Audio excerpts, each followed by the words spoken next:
31 dekabr Yangi yil bayramida qor yog'adimi? Assalomu alaykum aziz tomoshabin. Tezkor xabar va yangiliklardan, birinchilardan bo'lib xabardor bo'lishni istasangiz, video ostiga bir dona like bosib, kanalimizga obuna bo'lishni unutmang. Bugun kunduz yomg'ir yog'adi. Farg'ona vodiysi viloyatlarida kechqurun ba'zi joylarda biroz yomg'ir yog'ishi mumkin. Qoraqalpog'iston Respublikasi, Xorazm, Buxoro va Navoiy viloyatlarida yog'ingarchilik kutilmaydi. Ba'zi joylarga tuman tushishi mumkin. Shamol 7-12 metr sekund tezlikda esadi. Ba'zi joylarda 13-8 metr sekundgacha kuchayishi. Ayrim joylarda ba'zida 20-23 metr sekundgacha kuchayishi mumkin. Harorat 5-10 daraja iliq, shimolda 0,5 daraja iliq bo'ladi. Poytaxtimizda vaqti bilan yomg'ir yog'adi. Kechga tomon qorga aylanishi mumkin.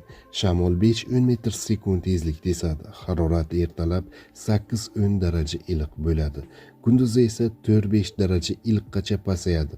Tog'oldi va tog'li hududlarda vaqti bilan yog'ingarchilik, yomg'ir, qor bo'ladi.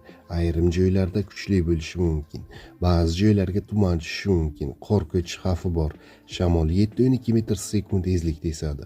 Harorat 1-6 daraja iliq bo'ladi.